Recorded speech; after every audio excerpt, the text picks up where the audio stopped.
¿Qué pasa? ¿Qué pasa? ¿Qué pasa, mi gente? It's your boy, the Night Owl, here back on the airwaves after a little bit of an absence. I want to start off by thanking everybody for the continued support of the Wrestle Talk Podcast, of the live streams that we do on Red Dead, and of some of the other ventures that we have going. I wanted to make the announcement that all of the ventures and all the different content that you see now fall under the umbrella of an organization known as Essential Enterprises. One of the things that we're going to be doing is bringing brand new content to people, starting with Essential Conversations.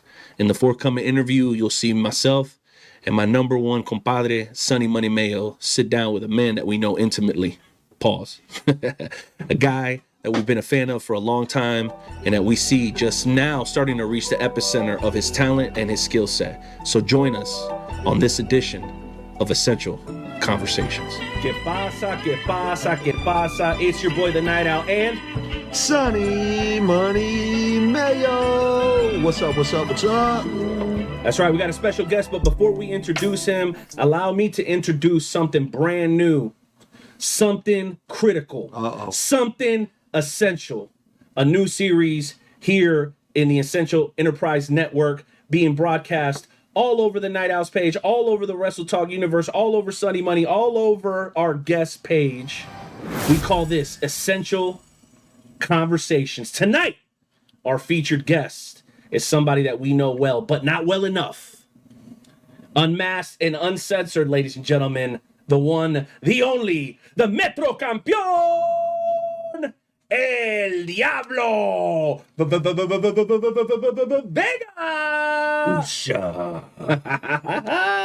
Welcome. Now, where you're from, how do you guys properly salute somebody? Like, you guys handshake? Is it a fist bump? How do you guys usually greet each other where you're from, El Diablo? First, your eyes got to go in the back of your head. Like so. Then, you got to turn your hand upside down instead of right side up. All right. And then you give me one of these. Bring it over.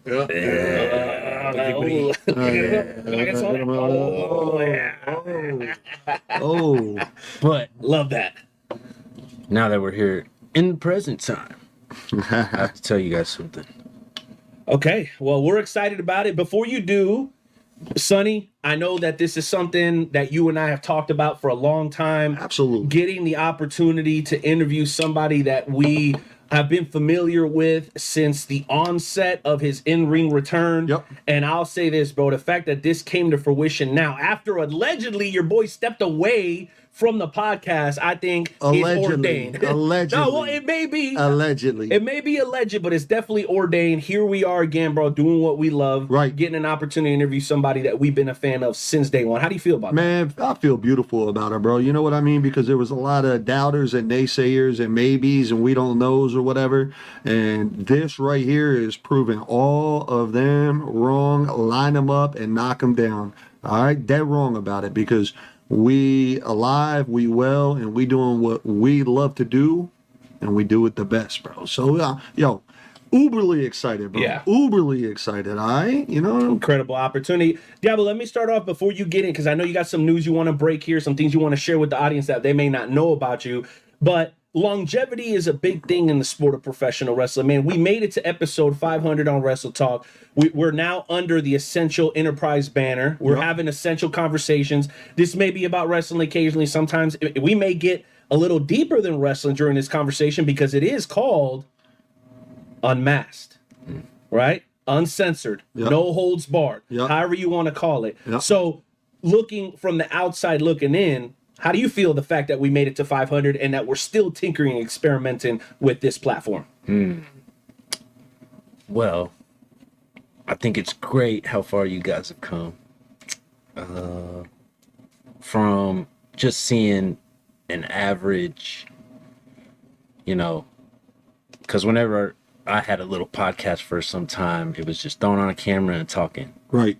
And you guys went from that to like a whole new outlook of things, and you got all the multi-screens, you got the multi cast present, Right. Tax return came in a little early, dog. That's all. There you go. That's all it is. Yep. But still, though, it's good look, and it's just really good to see my friends evolve and move forward with what they have. Well, I think you guys have done an amazing job. Well, thank you very much. Well, speaking of that, a lot of what we're going to be discussing in this first portion of the interview is the past. But I think starting with the present and then working back is the way that we should do this, because most people are most familiar with your most recent work. So you were going to kind of tell us something or let us in on something just a few minutes ago. The platform is yours, man. What do you have to say to the people that they don't already know about El Diablo? 2025 is among us, my friends. And everybody knows as time goes on, we must evolve or perish. And as of late, coming to the end of 2024, throughout this entire year, actually, people have been calling me out of character. People have been trying to bring up my past, actually. And it's made El Diablo come to realization that maybe it's time to let everybody in on who El Diablo really is. Uh-oh. My name is El Diablo, don't get me wrong. Okay. I am Heaven's Superior Aztec Demon Warrior, don't get me wrong. However, I'm just like any of you. I'm from here. I'm here. And I don't know. I think it's time to set all the whooshas aside and take off my mask and let people know who the real me is. Oh. For real? Did you know about this? I had no idea, I think bro. you know about this. I didn't know where it was, because like I didn't know where El Diablo was going with it, bro. I mean, he's from a whole different time, different entirety, and everything. Yeah, it was right now. No, not yet. Because I was Unmasked and Uncensored. At Unmasked some and point, Uncensored. maybe That's what see. this Y'all is. have to hang out. Yeah. Well, you How have to get unmasked down. we actually get. Yeah, man. Yo, and you know, for the people who know El Diablo, know of the name, know of the legend El Diablo, Yep. for you to come on Wrestle Talk Podcast, to be in this interview, to be where we're at, and you know, you say you're like just any of us, like the rest of us, like you might get a parking ticket for the spaceship you came in on. You don't know, bro. You might stub your ninth toe that's on your foot. Like we got, you know, we don't know, you know. So it's essential right now that these people find out. You know what I mean? I'm gonna be honest. I think it's essential to cut through some of the gimmick. Right. I'm gonna just say it like that, right? Let's bang bang, baby. So let's go ahead and go through the process of going back a little bit. You started off as a wrestling fan. We learned that about you in one of your previous interviews. I think we did it on the I-70 Hot Tag. I was brought in to help to translate. Now you're starting to kind of shed some of your past, but obviously it's what got you here. So let's talk about it. You're kind of morphing, in my opinion, more into like your human mode, right?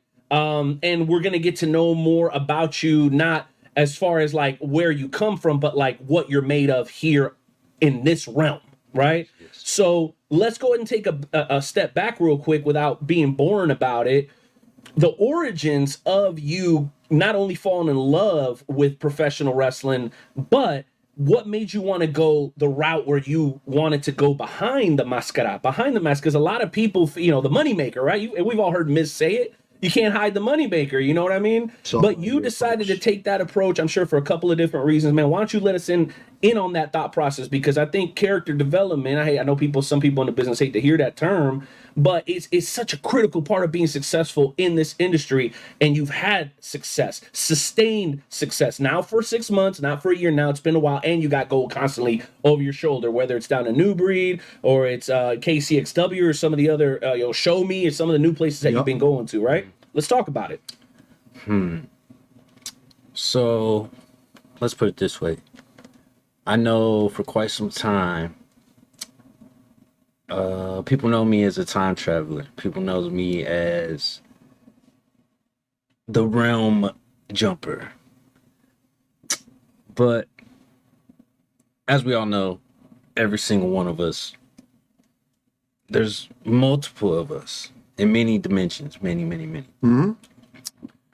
El Diablo jumps from all these different dimensions. You guys have even seen him in the FWWC. Shout out WTP.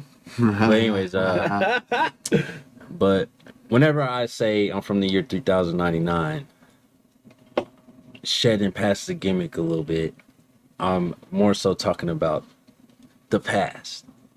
Because with El Diablo, all things have merged. Past, present, future, everything. But to symbolize everything, El Diablo comes from a very bad place, a very bad past. Don't get me wrong, I had a good childhood, I had a good family, I had a good, good friends and stuff like that. But there's experiences that I went through, that I put myself through, and or such that it messed up a lot of things that could have potentially been good, and actually made me forget about wrestling in general. Because although it was something I loved as a child, you can get blinded by stuff, you can get blinded by the wrong things. Mm-hmm. But anyways, hello, my name is El Diablo Vega. Yeah, boy. But I want to jump in real quick. Don't lose your train of thought. But yeah. the fact that you are now able and willing to mention the FWWC, I know that e-feds and stuff like that have a stigma. There's a lot of snobs in every industry, including the professional wrestling industry, that would tell you, hey, bro, don't walk around talking about you're in some e-fed. If you want to be taken seriously in this business, then you don't want to tell people that. And I know that's advice that's been handed out to people in the legitimate professional wrestling world. But the fact now, and this is something I'm super proud of, Sonny, the fact that somebody of his caliber, who's still up and coming, nobody's saying that you've arrived. I don't think even you're saying that you've arrived, but clearly you're having some success. The fact that you're willing to shine some light on it, and maybe even if we got in deeper into it, and we don't have to, it probably helped shape your development to a certain extent, because there are a lot of places, Sonny, that you can go and work on your promos. Right. Every single day, and I'm not just talking about in a mirror. Your character development, everything, yep. everything. The whole overall character development. It's character boot camp, and not mentioning any other names. There have been people who've been in the FWWC who've also been successful in the independent professional wrestling world. They drew money, they sold merch, they put on good matches. So let me be blunt and shoot here. Everybody else, quit shitting on these e-feds, all right? Quit shitting on the FWWC. It's point proven for a very long time. I shouldn't even have to be saying this, but it's essential for me to say it right now. Yo, watch your lid there, bro. It went flying like a frisbee. Yo, you know what I mean? Yo, quit shitting on these e-feds. That's what I got to say right now. All right, quit shitting on them. FWWC is point proven 100 times over. All right? Yes, it might not be people who actually physically get into a professional wrestling ring and perform in front of a crowd.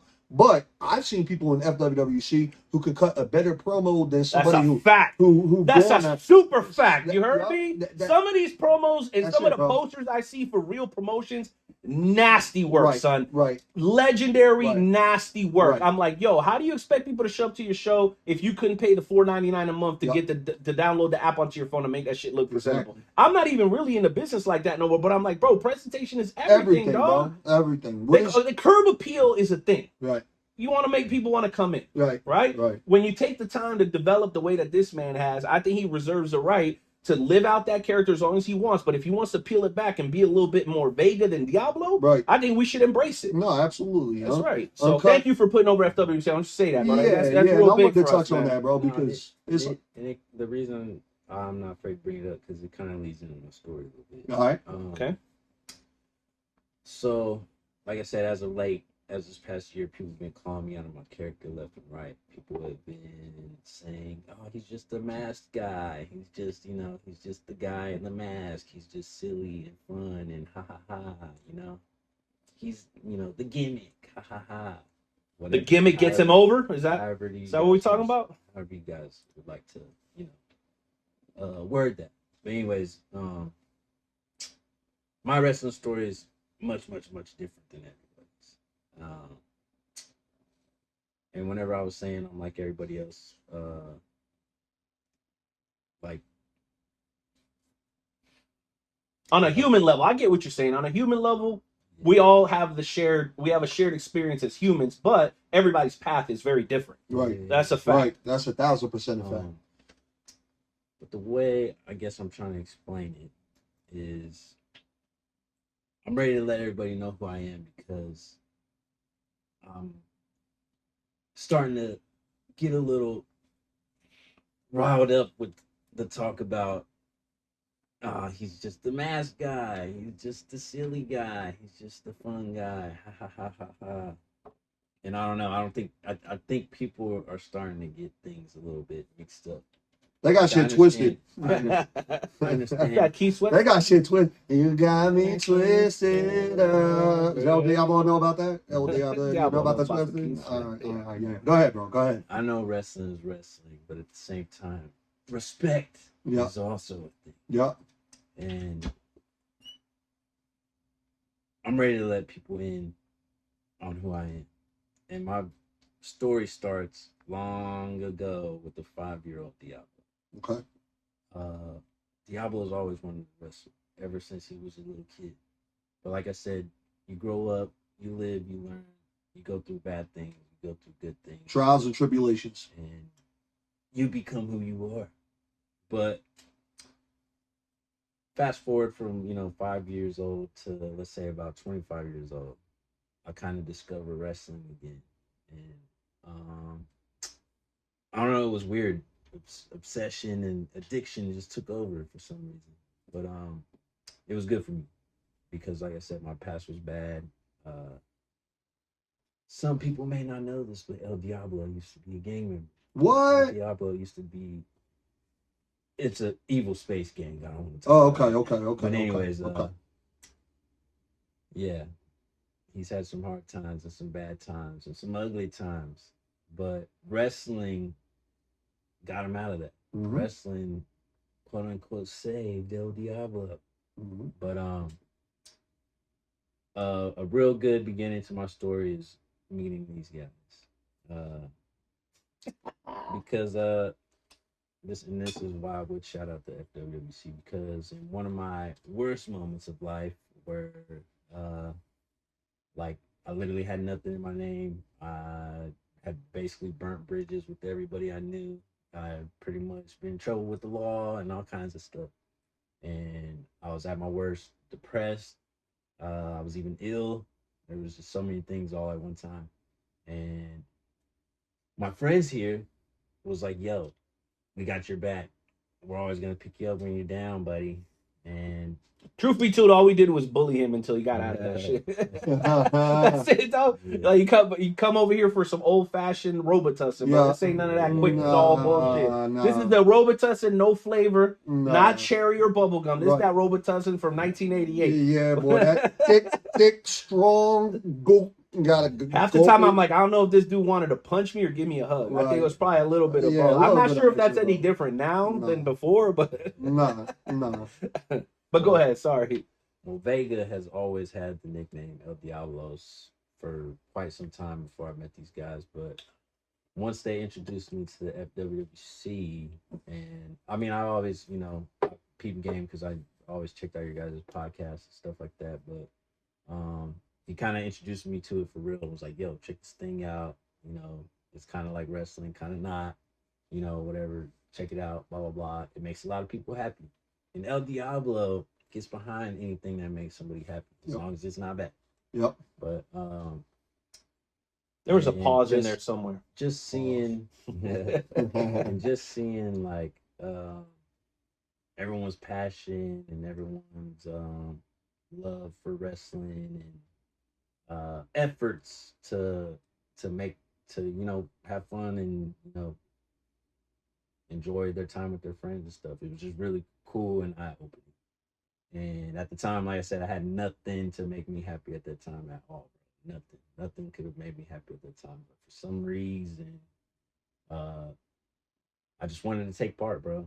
And something told me at the end of this tunnel, I'll be wrestling, I'll be a wrestler, and so on and so forth. But it was very distant, very uncertain because of where I was at, bro. It was like I felt like I would never be able to dig myself out of that type of pit, basically.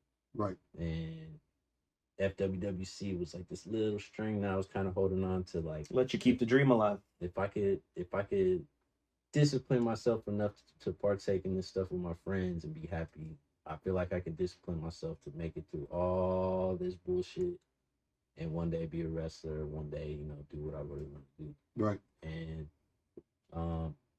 one day I met El Mata, and Fucking hate that guy. I'm pointing Prick. over there because he's over there on the couch. But anyways, Prick. hey, fuck you. Nah. Dickhead. Oh, hey, wait! I just got a message from him. He said, "Stop touching your goddamn mic. Oh! Stop touching the mic." I Don't swear, touch that's what the he told me. mic. Don't touch the mic. Don't touch the mic. My bad. But shit's essential. Before El Diablo stuck his foot into the FWBC, he was kind of struggling with like who he was and who he wanted to be and where he wanted to take things. But meeting El Mata, it kind of reminded him of his old nickname, El Diablo. So he was like, you know, I think I might just run with this name right here because that was my old nickname. It reminds me of my primo El Mata. Let's take it for a ride and see where it goes. Yeah. And just kind of took off like a rocket from there, bro. I can't lie.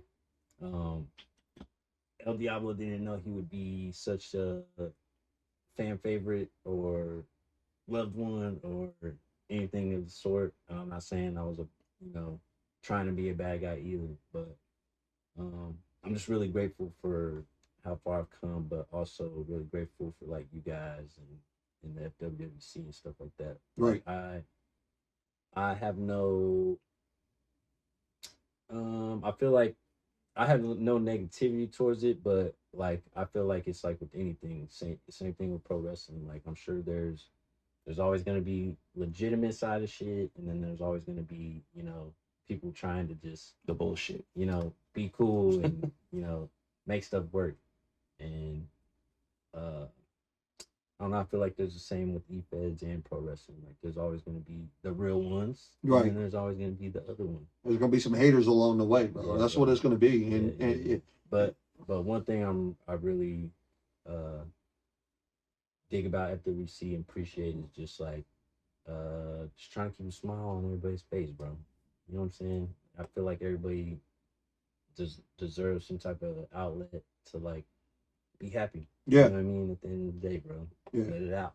yeah. Even if it's in a promo or whatever. Because maybe El Mata or maybe El Diablo and maybe not, but a lot of these viewers can relate to that. Everybody's got trials and tribulations.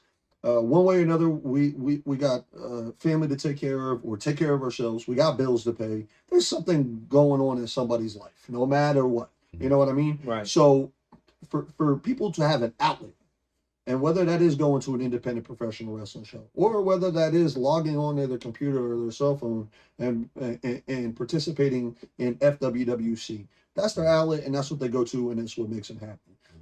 When people come in with other bad intentions, it's essential for guys like us to be like, nah, that's bullshit. No. You ain't doing it. You out, bro. You know No. what I mean? Yeah.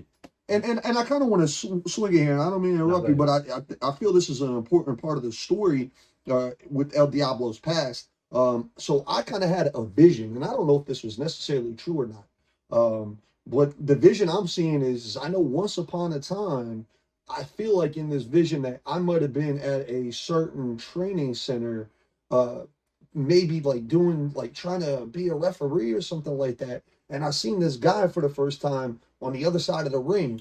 And man, he sure kind of had the similar build to El Diablo. I don't know if it was necessarily him. Might have been him in another time or another galaxy or something like that. But and we talked at that moment in time. And it was only a one-time thing. And then disappeared.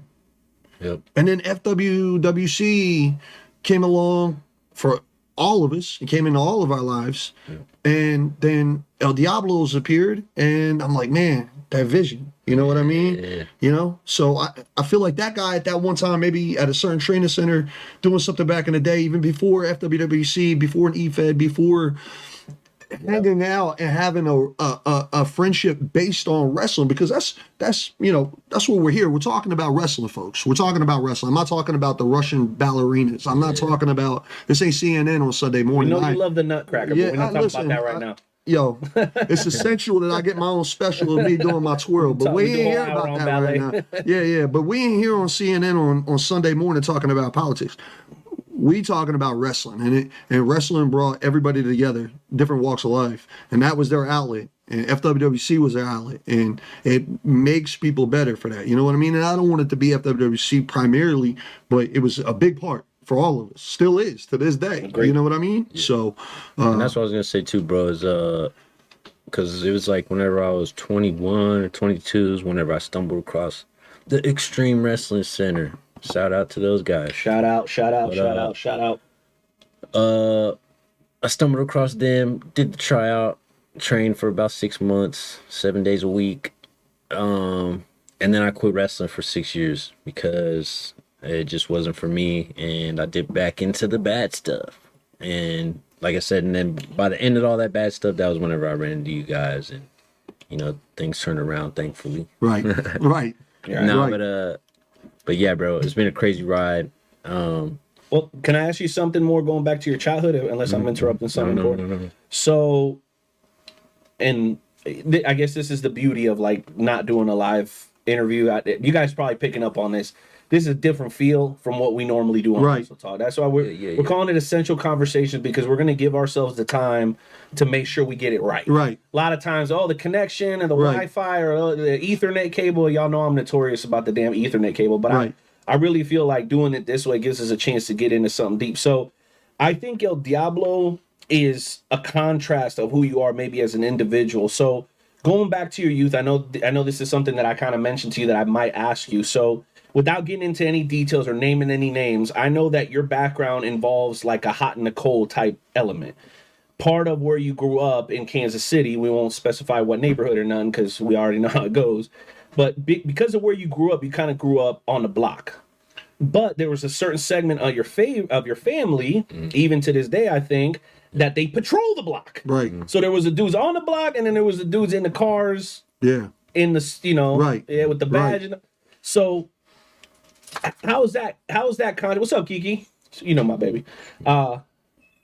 How's that contrast play into who you are as a character and who you are as a person, right? Because nobody's story is a straight line, right? A lot of words, a lot of U-turns and whatever. So, and like I said, you don't have to get into any specifics, but how does that play into who you are as a person and as a character to have had both of those elements in your life? Well, I feel like the good element of my life kind of kept me in line, like kind of kept me sane. Let me think. So growing up, so let me put it this way, this is a lot easier. So growing up, I've always been like the youngest out of everybody, bro. Like I've always been like the youngest of my siblings, the youngest of my cousins, the youngest of my friends, the youngest of everybody, right? So I've always looked up to everybody for like advice or like if I wanted to fit in, I was like, yo, I'm gonna tag along with you or whatever. You know? That's the type of person I was. So like whenever I met, my friends back in the day, bro, it's just like I just wanted to be cool. I just wanted like to what age you talking about? Tag along and stuff like that, like 12 years old. 12, 10, 12, 13. I mean, I met him younger than that, but once we started getting, middle school, stuff like that, that's when stuff started getting crazy and, just trying to, like I said, trying to fit in, trying to look cool, trying to be the biggest, baddest guy around, But then also that other side, like I said, I felt like it always gave me that outlook of, man, should I really take something this far or should I, just take it to about here, because although Although there's a lot of bad stuff I probably got away with and did stuff like that, there's also a lot of stuff that I was like, you know what, maybe I shouldn't do that. Right. And if it wasn't for those certain type of people in my life being around, maybe I wouldn't ever had that second thought, you know? Right. And things could have been a lot worse. Could have been a lot worse. much worse. Yeah. It was kind of rough because, of course, you know, I would be a young, frustrated man and get into arguments with people and disagree with people and stuff like that on choices I was making and growing up like that. But thankfully, over time, I just grew up and grew out of it. Right. Pretty much, bro. You matured, bro. You know what I mean? Well, there's that, and then like just it's weird, bro. It's like over time, you know, like you said, we grow and we mature, but at the same time, it's weird, bro. It's like you'll just come to these situations, and then it's like, do I really need to be here for this? Your instincts are different, bro. You got to follow your gut with stuff. Right. Yeah, you absolutely do. My gut told me I had to get out, bro. Yeah. And thankfully, my gut told me that, bro. Because like I said, whenever I was at the other end of that tunnel, like every day just felt like just giving up, bro. Yeah. Every day just felt like you would never, I would never imagine being here with you guys right now, honestly, bro. Like that's how out of it I was, bro. Well, I hear a lot of people romanticizing the streets, Right. especially in music. Right. But when you in them streets, bro, Right. every song is about getting out Right. of the streets, Right. but they make it look appealing. Right. So I'm gonna go a little deeper here and share as much as you want. So when you were in the streets during that period of your life, was it like an addiction thing? Was it like a hustle thing? Was it like a fighting thing, a gang thing? Because, like, you know, the streets are a lot of different things, right? Some people are out there, you know, just to get their bread up. Some people out there to get their rep up. Like, was it a like repping the block type of thing? So what was that, if you can go into it at all? It was like a mixture of everything, bro. Like, just feeling like I always had to watch my back, even if I didn't. Or, like inheriting beefs from other homies from the neighborhood, like that kind of thing? that, and then my own shit, my own stuff, bro. Like even just people looking at me, bro. Just didn't even like to look at me. Certain colors, certain fashion, certain fashions, Right. face. Got it. Well, there's like that, bro. Of course, like there was you know, it should be about getting money at the end of the day. So, you know, we was really about the money gig. Addiction was, you know, there. That always usually is. Yeah. Somewhere It's basically along the just line. like the way I kind of looked at it was like rock star lifestyle, pretty much. And although it sounds as cool as it does, guys, it's really not that cool. Nah, it ain't that cool. It's, you know, whatever. Especially not them hangovers. And I got nothing against the young guns or people who maybe want to live that life forever, bro. But sometimes it's just not for you, you know. Right.